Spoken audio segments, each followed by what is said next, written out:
Olá, já somos 7 milhões de habitantes em todo o mundo e seremos 9 bilhões em 2050. O risco da produção de alimentos não acompanhar o ritmo do crescimento populacional lança um desafio: a necessidade do desenvolvimento permanente de tecnologias agrícolas sustentáveis e socialmente responsáveis. Uma dessas práticas é a chamada agricultura de precisão, que já é utilizada em muitas lavouras brasileiras. O estado de São Paulo tem o Laboratório de Referência Nacional em Agricultura de Precisão, em São Carlos. O governo federal lançou o Plano Nacional de Agroecologia e Produção Orgânica para incentivar o uso agrícola sustentável no país. O Brasil possui tecnologias para garantir uma agricultura eficiente e ecologicamente correta?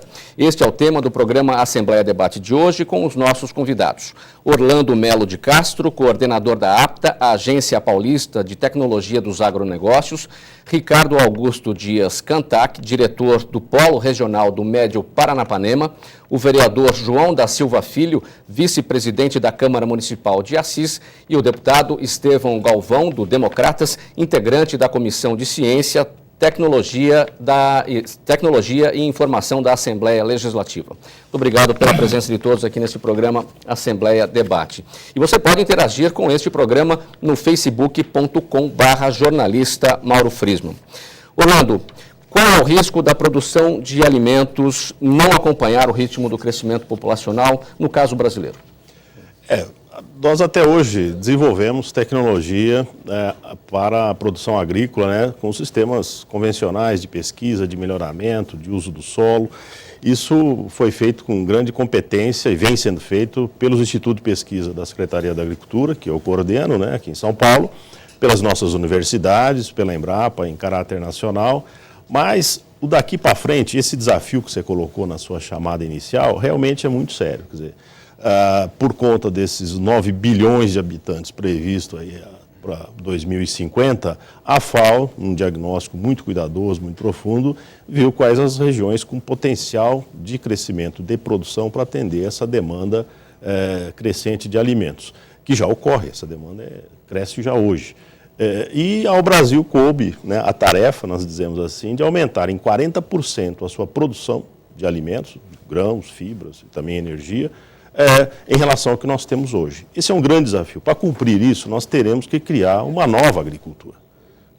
E para isso também gerar novas tecnologias que não serão baratas, são caras. Então há necessidade de muito investimento em pesquisa, na área do agronegócio, na área agrícola, não só no melhoramento das culturas, mas também nos sistemas de condução, de produção, de manejo, do melhor uso do solo, e teremos que fazer isso considerando o aspecto também de sustentabilidade ambiental. Quer dizer, é o não agredir o ambiente, porque a população ela quer qualidade, quer quantidade, mas quer também um alimento produzido em condições ambientalmente corretas. Então esse é o desafio. Então para isso nós teremos que fazer uma nova agricultura brasileira, uma nova agricultura dos trópicos, que é onde você tem potencial ainda de aumentar a produção via principalmente produtividade, já que nós não teremos terras para agregar a produção, com exceção de áreas de pastagens, ainda que poderemos ocupar, e algumas áreas de cerrado. Mas o desafio colocado é esse: como produzir mais, quase na mesma área e com qualidade. Será via tecnologia, novas tecnologias de produção, agregando todo o conhecimento que nós temos e que ainda teremos que desenvolver. Fazendo um contraponto aqui, Ricardo, é possível alcançar a alta produtividade agrícola sem o emprego da tecnologia? O Orlando destacou a necessidade disso. É possível sem o emprego? Sem dúvida nenhuma. Nós não podemos ficar reféns das tecnologias de outros lugares para cá. E é por isso que a Secretaria da Agricultura, inclusive a própria Agência Paulista de Tecnologia, coordenada pelo Dr. Orlando, ela trabalha nesse desenvolvimento, Mauro, regionalmente, sabe?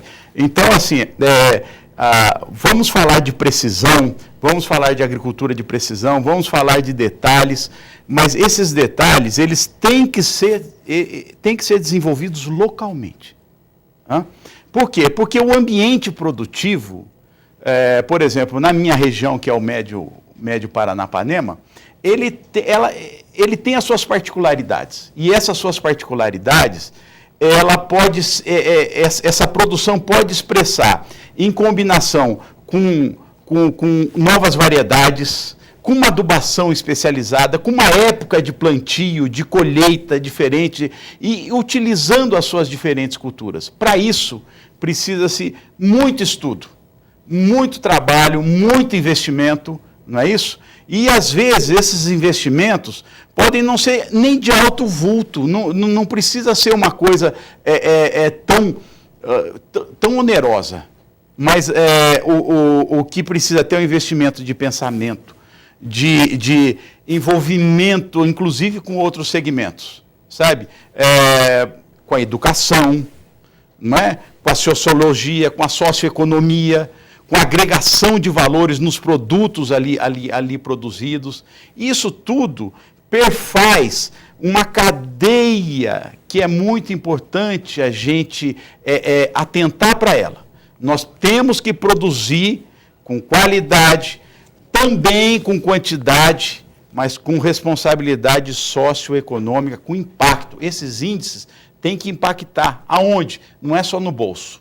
Essa é a minha opinião. Não é só no bolso do produtor, não é só no bolso da população. É também nisso daí, mas é principalmente na qualidade de vida que essa tecnologia vai gerar para esse povo que vai desfrutar de tudo isso. Vereador Timba, esse quadro que o Ricardo desenhou está bem delineado lá no seu município, Assis? Olha, eu vejo pela quantidade de famílias que estão retornando para o sítio, se interessando mais por essa tecnologia. Então, houve uma grande invasão de famílias para a cidade, e ali houve muito desemprego, e hoje a gente está notando na nossa região as pessoas voltando para o seu local de agricultura, já estão se produzindo mais, usando essa tecnologia. Então, eu vejo assim com bons olhos, e isso vem crescendo a cada dia, e vejo que a produção vai se aumentando dessa forma, começando pela agricultura familiar, da qual eles dão todo o subsídio para os agricultores familiares, até chegar até mesmo até o plantio da cana. Então, o trabalho é muito enorme, é um trabalho árduo para os pesquisadores, mas que antigamente você olhava para o tempo, lá vai chover, agora é de plantar feijão, plantar arroz, só que hoje já mudou. Hoje, se não tiver uma tecnologia bem avançada, muitos perdem e muitos desanimaram por essa perca. E hoje, com essa tecnologia avançada, com o trabalho que desenvolve lá no nosso município, vem trazendo assim um novo alento para a agricultura. Então a gente vê com bons olhos, e hoje não tem outro meio, a tecnologia ela avançando, também avança a qualidade dos alimentos, e isso vai fazendo aí o crescimento também do alimento, na mesa das pessoas, porque a gente vê, eu sempre reparo, quando a gente vai para os grandes centros, o grande número de pessoas.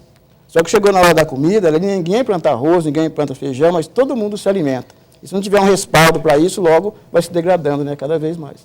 Lá, inclusive, na sua região, temos o Programa Paulista da Agricultura de Interesse Social, Lei 14.591 de 2011. Prevê a destinação de parte das verbas estaduais destinada à compra de alimentos para aquisição de produtos feitos a partir da agricultura familiar, não? Funciona bem. Funciona bem. São entregas dos presídios, hospitais, na própria educação. Então, também é uma forma de incentivo também para os pequenos produtores, onde eles já têm as suas vendas garantidas. Então, é um programa muito também que está crescendo bastante, e isso também vem ajudar ao crescimento também desse trabalho. Deputado Estevão Galvão, as inovações tecnológicas agrícolas no Brasil, elas ocorrem na velocidade em que deveriam? Como é que o senhor avalia isso? Bom, na verdade, Mauro, a ciência vem avançando com uma rapidez muito grande, Não só na área da agricultura, mas como em todas as áreas, em todo segmento. Tanto que você percebe que a expectativa de vida nossa hoje aumentou e aumentou bastante. Mas, enfim, Mauro, esse momento que nós estamos vivendo aqui hoje, Mauro, aconteceu por acaso. Eu, analisando o orçamento do Estado, o orçamento para o próximo ano, sim, para 2014, eu percebi que na agricultura, no agronegócio, na agricultura familiar, enfim, tudo ligado à agricultura, à produção, não havia, na área do investimento, os recursos necessários, essa prisão.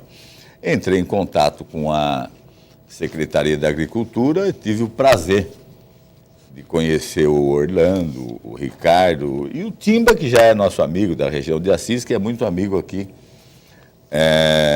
do Ricardo. E conversando com eles a respeito do que acontece, como é que funciona a agricultura no estado.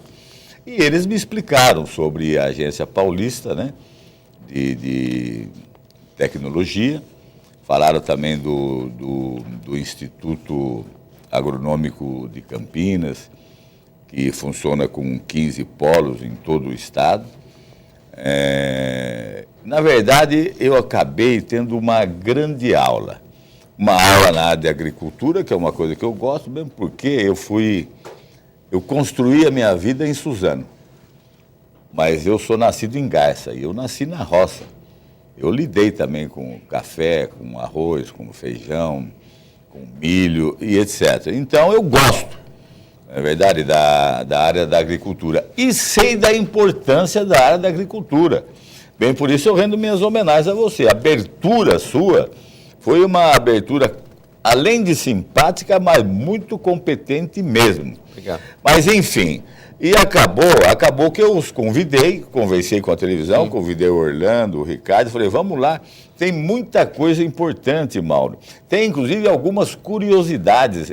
A Secretaria de Agricultura, através da Agência Paulista de Tecnologia, através do Instituto Agronômico de Campinas, com esses 15 polos, hoje eles ultrapassaram fronteiras, não só dos estados brasileiros, que eles já trabalharam em todos os estados, ali à margem do Rio São Francisco, por exemplo, tem a plantação ali, é tudo com tecnologia nossa, aqui do estado de São Paulo.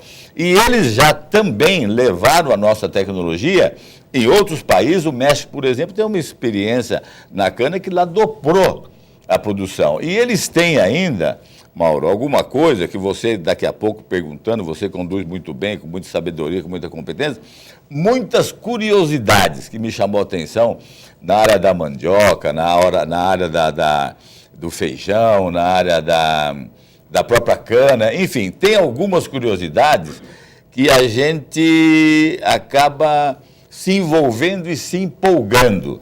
E é importante que a gente também, dentro das atribuições do Poder Legislativo, eu acabei me sentindo na obrigação, assim como eu tenho que analisar o orçamento todo, acabei me sentindo na obrigação de apresentar uma emenda, estou apresentando uma emenda, para deixar previsto lá uma determinada importância para o investimento. Isso quer dizer o quê?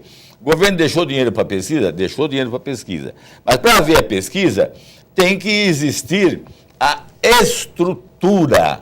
E a estrutura ela é formada através da agência, através do Instituto Agronômico, através dos polos. E o que quer dizer investimento? Quer dizer exatamente isso, a estrutura para a pesquisa. Nós temos pesquisa, a população, o povo, o agricultor vai aprender a plantar, vai aprender a colher, vai aprender a proteger, vai aprender a mostrar a importância, que vem bem ao encontro daquilo que você disse na sua abertura, que daqui a pouco nós vamos ter aí 9 bilhões de habitantes no mundo e sabemos lá se vamos ter alimento para todos.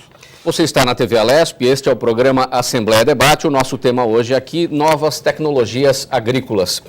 Orlando, essas curiosidades sobre as culturas, às quais o deputado Estevão Galvão se referiu no bloco anterior, a gente começa por onde? Ele citou alguns fatos de nossas conversas recentes, né? E de fato, quer dizer, as tecnologias geradas nos nossos institutos, quer dizer, no caso, por exemplo, da mandioca que foi citada, realmente foi uma conquista muito grande. Quer dizer, o Ricardo pode até abordar com mais detalhes, porque ele é de uma região forte de produção de mandioca em São Paulo, e o nosso programa, a base é a região de Assis, né? Mas nós conseguimos uma variedade fantástica, né? A IAC 576, que é uma variedade amarela, que está na mesa aí de todo mundo. Quem consome mandioca, ela é amarelinha, é essa variedade IAC, né? E que com grande produtividade. Nós praticamente dobramos a produtividade dela, né? Não só pela variedade, mas com as tecnologias de produção, adubação, manejo, né? Isso está disponível, né? Então a gente pode ter saltos de produção em alimentos usando tecnologias que temos hoje e novos saltos com tecnologias que virão. O feijão, por exemplo, feijão carioca, que virou um padrão de referência na mesa brasileira, especialmente quem consome feijão de cor, ele foi desenvolvido no IAC no início dos anos 70. E foi um salto, uma transformação, por conta de resistência à doença, produtividade. Quer dizer, ele de início já começou triplicando a produção e hoje você tem variedades do padrão carioca produzindo até 4 mil quilos por hectare com irrigação, né? E mais, com ciclos precoces, que você consegue encurtar o ciclo até 65, 70 dias, e com muita resistência a pragas e doenças. Isso é muito importante. Uma variedade recente do IAC Milênio, porque foi a 1000ª variedade que o IAC lançou ao longo dos seus 126 anos, isso é inédito no Brasil, ele dispensa o uso de uma série de agroquímicos por conta de resistência natural. Então pode economizar até 30% no uso de insumos químicos por conta de resistência que ele já tem incorporada via melhoramento. Então são dois casos que estão na mesa do brasileiro que eu gostaria de citar. Orlando, você citou agora a economia de insumos, a gente está falando em alta produtividade, produção cada vez maior para acompanhar o ritmo do crescimento populacional, porque apesar de todo esse quadro, o preço do alimento não diminui, muito pelo contrário. Olha, é que nós estamos vivendo um momento de grande demanda mundial por alimentos. Estoques mundiais reduzidos, aumento de demanda em países da Ásia, a China, que entrou no mercado sendo extremamente compradora, e com mais de 1 bilhão, quer dizer, aumentar, se cada chinês for comer uma colher de feijão, você imagina a quantidade de feijão que será demandado. Então isso, um exemplo, né, muito simplório, mas é mais ou menos isso. Então você tem novos consumidores no mundo, né, que aumentou renda, poder aquisitivo, que estão consumindo. Isso é presente. Só que se você pegar, isso estudos do Estudo de Economia Agrícola, que é da nossa coordenadoria, tem mostrado que nos últimos 20 anos o custo da cesta básica vem diminuindo em preços corrigidos. Ou seja, você tem momentos aí de alta de um produto ou outro, mas na média histórica tem diminuído. E o agricultor continua produzindo. Então, por que você diminui o preço e o agricultor ainda se mantém? Porque ele aumentou a produtividade, aumentou a escala, graças às nossas tecnologias. Então, isso é histórico. Quer dizer, nós temos hoje commodities sendo disputados no mundo, milho, soja, açúcar, né? E alguns alimentos específicos, mas por conta de demanda mundial. Daí essa necessidade de avançarmos em produtividade, já que produção por aumento de área vai ser muito difícil. Ricardo, vou botar, falando de alimentos, né? Botar uma pimentinha aqui a mais nesse tempero. Tecnologia dos defensivos agrícolas. Quando a segurança alimentar é ameaçada em nome da soberania alimentar? Eu vou contextualizar aqui com uma pergunta do Alcione Talasca. Ele é de Erval Grande, é município no Rio Grande do Sul, ele é doutorando em desenvolvimento regional, ele acompanha a TV Alesp pela internet. Ele contextualiza o seguinte: ele citou o relatório da Anvisa, que diz que 36% das frutas, legumes e verduras consumidos pelos brasileiros apresentam resíduos de agrotóxico acima do permitido e até agrotóxicos não autorizados. São alimentos tóxicos, alimentos com as suas toxinas, produzidos com tecnologia de ponta, ou seja, você tem aí as duas situações. Ele pergunta, de que estamos falando? De que alimentos estamos falando? Aqueles que são produzidos com tecnologia de ponta, mas ao mesmo tempo são perigosos em razão desses agrotóxicos presentes. Veja bem, Erval, né? Erval Grande é o nome da cidade, Alcione Talasca. Alcione, você é doutorando dessa área. E eu acredito que você tenha mais propriedade até para falar do que eu, mas não vamos fugir à pergunta, porque nós gostaríamos de abordar, inclusive no nosso âmbito de atuação. O que a gente... Vamos discutir um caso aqui, Mauro, da soja em 2002. Em 2002, ocorreu o advento da ferrugem asiática, né? A ferrugem asiática é uma doença que se apregoou de uma tal forma que ela iria minimizar os nossos campos de soja. Só na minha região são cerca de 200 a 250 mil hectares de soja que se é plantado dentro lá do Médio Paranapanema. E você veja o seguinte, naquela época se apregoou um monte de defensivos a ser aplicado E hoje nós temos aí cultivares que monitorados, bem planejados, desde o plantio até a colheita, você pode produzir soja com qualidade, com no máximo uma aplicação. Mauro, isso é muito importante para o produtor. Porque como o doutor Orlando acabou de falar nessa fala dele, com 30% a menos, a gente pode obter produtos, 30% a menos de recursos, 30% a menos de defensivos. Então, vamos lá. Estamos no momento em que a fiscalização no Brasil, infelizmente, ela é deficitária em termos de aplicação de defensivos. Mas dentro do estado de São Paulo, nós temos no Instituto Biológico, bem como também dentro do ITAL, laboratórios que podem e fazem esse tipo de monitoramento e acompanhamento, principalmente nos alimentos fornecidos para a nossa capital do estado, certo?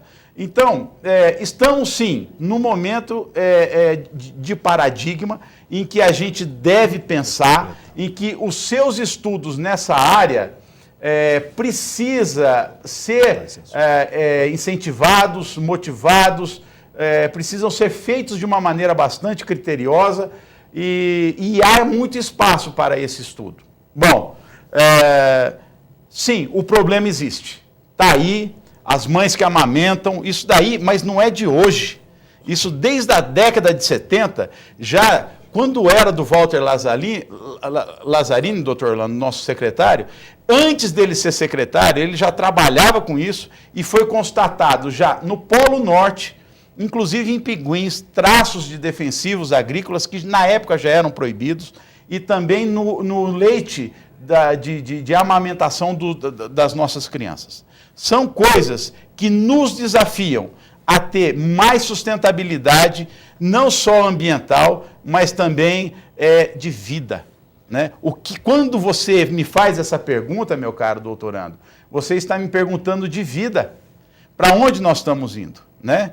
Essa é uma pergunta que nos instiga e que foi muito bem feita e que eu me coloco à disposição para que a gente possa discutir e eu, inclusive, aprender mais com você do que tudo isso que eu estou te falando. Orlando, eu vi que você também se sentiu instigado pela pergunta do Alcione. Agora, não é uma preocupação só dele, é uma preocupação da sociedade, de uma maneira geral, quando você vê a Anvisa divulgar um relatório como esse de 36% dos alimentos com traços resíduos de agrotóxicos. Aí, Mauro, tem um aspecto importante, que você, folheando o relatório, você tem alimentos contaminados, ou produtos contaminados, principalmente hortifruti, né, que é um problema sério, porque eles são consumidos minimamente processados ou sem processamento. É lavado e consumido, diferente de arroz, feijão, que são cozidos. Então, aí você tem aqueles que têm resíduos de produtos que são indicados para a cultura. Então, aí é um uso incorreto realmente. O agricultor não usou corretamente, não esperou o período de carência da última aplicação para colher e vender o seu produto. Esse é um problema. Mas tem muita dessa contaminação do relatório são de produtos agrícolas que têm resíduos, ou algum traço de resíduo, de produtos não recomendados para aquela cultura. Isso é diferente. Isso não quer dizer que aquele produto agrícola está com risco ao usuário. É uma contaminação porque não tem registro daquele produto para aquela cultura, etc. Aí também é um aspecto de desinformação do agricultor. Então, nós estamos falando muitas vezes de agricultores muito pequenos, que não têm acesso à tecnologia, a conhecimento, que não teve uma orientação adequada. Esse é um outro problema que nós temos. A orientação correta do uso de agroquímicos, de agrotóxicos, ou que nome venha a ter, pelos agricultores, a orientação técnica. Quer dizer, mas isso nós já avançamos demais. Acho que em relação aos anos 70, como o Ricardo, em que você tinha agricultores morrendo por contaminação, rios, mananciais contaminados com agroquímicos, isso hoje é muito raro acontecer, mas temos problemas ainda por questão de orientação do uso correto do Avançou, mas não avançou na mesma proporção do avanço da tecnologia na lavoura. Eu queria fazer essa pergunta para o vereador Timba, porque esse avanço da informação que ocorreu, né, segundo o Orlando, ele não ocorreu na mesma proporção como vai a tecnologia dentro da lavoura. Por que os produtores rurais não estão qualificados tanto quanto deveriam em relação à própria tecnologia que avançou? Porque, veja bem, muitos ainda seguem o passado. né? Muitos ainda querem ter, eles próprios fazer a sua tecnologia, da qual fazia antigamente. Veja bem que hoje o que está faltando muito é essa informação, né? Hoje, eu digo assim que a informação hoje ela é importante em todo o segmento, mas principalmente na agricultura, muitos também buscando uma economia, né? Buscando às vezes fazer a sua própria economia, ele acaba às vezes não se aperfeiçoando, e não aperfeiçoando, ele acaba colocando muitas vezes na lavoura aquilo que não é adequado. Então, por isso que a gente vê assim com bons olhos o que vem acontecendo com a APA na nossa região, que ela tem assim uma grande divulgação também com os agricultores, e principalmente com os pequenos agricultores, né, com relação também a inseticida, a herbicidas. Então, eles têm assim um grande meio para estar orientando esses pequenos produtores, né, inclusive também grandes produtores. Então, a gente vê esse trabalho de informação chegando. E isso aí, eu vejo que na região de Assis, vem avançando muito e chegando também às grandes regiões, aos grandes centros, aos grandes produtores. Deputado Estevão, diante da sua preocupação em relação ao orçamento estadual, que o senhor já disse no início do programa, em relação aos investimentos na área agrícola, o seu olhar como legislador em relação à agricultura orgânica, qual é o futuro da agricultura orgânica? Como é que o senhor avalia? Olha, eu não sei se é exatamente esse o caminho, porque nós precisamos ter o cuidado com a aplicação de agrotóxico e etc., essas coisas todas que pode ser nocivo. Muito pelo contrário, nós temos que nos preocuparmos com aquilo que nos ajuda na qualidade de vida. Por exemplo, existem algumas tecnologias que o leite da mãe acaba contendo selênio, vitamina A e etc. Então, ao invés de você aplicar alguma coisa que possa prejudicar, você tem que aplicar alguma coisa que venha beneficiar, que venha trazer uma qualidade de vida melhor. Agora, nós não podemos perder o foco também, que nós temos que nos preocuparmos também com a quantidade. Nós temos que produzir muito. Porque como você fez a abertura do programa, que eu disse com muita competência, daqui a pouco nós temos aí 9 bilhões de habitantes para consumir. Mas, viu, Mauro, eu gostei muito do programa. Eu tive uma aula com eles na minha sala, acabei aprendendo muito aqui também, foi uma outra aula. Mas nós falamos muito pouco, porque o assunto é muito rico. É muito rico e é muito importante, Ricardo. Sim, há vários debates. E Orlando, nós não falamos nada sobre o solo, nós não falamos nada sobre o clima, nós não falamos nada sobre a sustentabilidade, não é verdade? Porque hoje tem que ser tudo na base da sustentabilidade. A sustentabilidade é exatamente isso. Você amarrar, você se preocupar com a qualidade, com a quantidade, com o setor econômico, social, ambiental e etc. Então, eu imagino, viu, Ricardo, Orlando, Timbe, você também, Mauro, que conduziu muito bem o programa, eu imagino que esse programa deverá ser desdobrado. Sim, quem vamos sabe abrir alguns outros programas. Vamos virar outras páginas. E a TV Assembleia conclamar, não é verdade, os internautas, enfim, a população para entrar com perguntas, etc. Olha, tem uma curiosidade que eu vou dizer aqui, que muita gente já até sabe disso, mas eu acho importante eu dizer. O bom seria que se o Ricardo dissesse ou o Orlando. Mas jabuticaba, por exemplo, que é uma fruta que eu recebi. O Ricardo me trouxe uma pequena quantidade que ele cuida lá, maravilhosa. Jabuticaba é uma fruta, ô Mauro, não sei se você sabe também, que só dá no Brasil. O porquê? Eu também não sei. Uma informação que eu também não tinha, deputado. Bem, de qualquer maneira, está lançado então o desafio. Esse debate realmente ele merece a passagem de outras páginas. Nós vamos fazer outros programas aqui tratando desses assuntos que, infelizmente, a gente não teve tempo para debater. Ok? Muito obrigado pela presença de todos aqui nesse programa da Assembleia Debate. Hoje nós falamos sobre novas tecnologias agrícolas. Obrigado a você que nos acompanhou pela internet e também a você de casa. Até o próximo tema.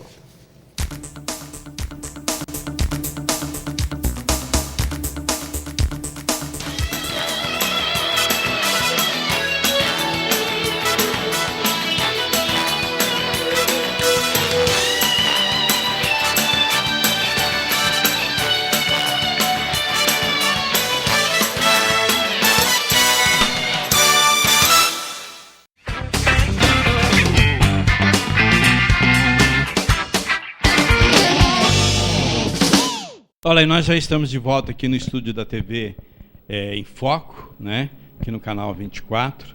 E, olha, pela primeira vez eu fico feliz, cara, quando nós falamos de Assis a nível, né? A nível nacional, a nível quem está lá no Amapá, Macapá, né? Quem está em Porto Alegre, Santa Catarina, né? Norte, Nordeste, que liga hoje e vê Assis, uma cidade, um vereador, junto com um deputado, agricultores de Assis, agrônomo, falando do solo assisense. Isso para a gente é de grande valia. E nós falamos desse solo, falamos da água, e muitas coisas têm que ser resolvidas. Não vou falar nesse programa, mas vem um programa muito especial aí, que eu gostaria de falar da nossa água. A água que nós bebemos, né? A água que o passarinho bebe, a água que nos sustenta, que vem dos nossos mananciais, a água que você busca lá no Burrinho, lá na Água da Fortuna, lá na Pirapitinga, lá na Água do Macuco, e que vem e abastece as represas, né? Da nossa cidade, né? Que vem aí pelas tubulações e que chega até os pontos, né? Aonde você pode vender a água de Assis, onde você pode vender para Cândido Mota, Palmital, Presidente Prudente, aonde alguém que controla essa água um dia vai poder vender a nossa água, né? Será que isso é legal? Gostaria de falar no próximo programa sobre isso. Aguarde que nós vamos falar sobre isso no nosso próximo programa. Sabemos da onde que está vindo essa água, da onde que nós temos águas em abundância, né? Da onde que vem aquele mau cheiro que chega ali, próximo da Câmara Municipal de Assis. Quem mora naquelas imediações ali, sente aquele aroma, aquele ardor no nariz. Da onde vem aquele mau cheiro, aquele maus tratos, o solo dali. Quem está poluindo isso? Vamos falar um pouquinho sobre essa nova diversificação, porque o solo é produtivo. Tem pessoas que buscam melhoria, e tem pessoas que estão buscando a melhoria, talvez pela sua empresa, pela sua, o seu, né, como diz, o seu mercado interno, o seu produto de venda, o seu insumo para vender para você, o seu consumo. Vamos falar sobre isso. Ô Timba, eu queria parabenizá-lo e dizer o seguinte, olha, você da classe mais humilde saiu aí a nível nacional, levando o nome da nossa querida princesinha da Alta Sorocabana, né? Junto com o deputado, junto com o Ricardo Cantac, junto com o Orlando, levou o nome de Assis, falando do nosso solo tão sagrado que é a nossa cidade, onde nós moramos e nós convivemos, e aqui nós pisamos, usufruímos e tropeçamos, né? Verdade. Verdade, Carlinhos. Carlinhos, eu digo assim que, você falando aí dessa preocupação com a água e tudo mais, a APTA, ela usa uma tecnologia, logicamente, sem também agredir o meio ambiente, que é tão falado, tá, o meio ambiente, né, mas cuidado mesmo é pouco. Se fala muito. A gente vê pela nossa cidade mesmo aí, né, o quanto aí está deixando a desejar aí com o cuidado ao meio ambiente. Mas eu digo também, Carlinhos, que a democracia ela passa pelo legislativo, mas também passa por uma boa imprensa. Quero parabenizar você também pelo seu trabalho. Hoje a imprensa leva rápido as notícias e deixa as pessoas bem informadas também. Então, hoje a democracia também passa por uma boa imprensa, pela sua imprensa, como nós acabamos de assistir aí pela TV Alesp, as orientações, as explicações dos técnicos, né, as perguntas. Então, tudo isso é para quê? Para melhorar a qualidade de vida do indivíduo, da pessoa humana, para que tenha aí uma qualidade de vida melhor. Precisamos se preocupar a cada dia, a cada momento, com o nosso meio ambiente, o nosso ambiente que nós vivemos, com a nossa alimentação, mas também precisamos se preocupar com a política. Nós precisamos ser fiscais também. Não é só votar a política, não é só lá dar o voto no dia da política. Temos que acompanhar também, fiscalizar, para quê? Para o nosso bem, para o bem comum. Tudo é um conjunto. Eu digo que você que está me assistindo agora, tem uma lâmpada acesa na sua casa, ou você deu uma descarga, né? Você fez algo aí que passou pela política, e se não for bem vigiado, o custo alto vai ser para você. Então nós precisamos unir as forças. Para você de Assis, nós precisamos dar as mãos, ter ideias. É como o deputado Estevão Galvão fala, Timba, emenda de 100 mil reais, de ambulância, isso aí é fácil para uma cidade. Eu quero mesmo é projeto grande para nós debatermos. Como foi o projeto da APTA? Chegou lá, olha só, foi sem fronteiras. R$1 milhão para pesquisa, vem para Assis. Então, que nós tenhamos aí bons projetos, enormes projetos, para o nosso distrito industrial, para a nossa cidade, para a nossa agricultura, para que possamos ter uma cidade melhor, uma região melhor, um estado melhor e um Brasil melhor. Carlinhos, telespectadores, uma boa noite a todos, fiquem com Deus e vamos juntos, porque juntos somos uma potência. Olha, eu queria agradecer a presença do Timba, né, nosso vereador amigo, né, e queria dizer para você, lâmpada para os seus pés, olhe aonde você pisa, caminhe em direção correta, seja honesto, seja você autêntico, verdadeiro, e que as bênçãos de Deus estejam sempre sobre você. Porque, afinal de contas, você ser desonesto, aquilo que você fala em pé, não sustenta sentado. Aquilo que você fala sentado, não sustenta em pé.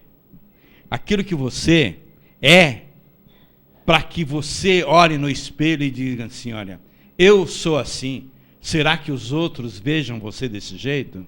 Seja sempre autêntico e verdadeiro, né? Não venda uma imagem boa quando você é negativo. Olhe para a sua família. Será que você sorri de manhã cedo com a sua família? Será que seu filho dá risada a você?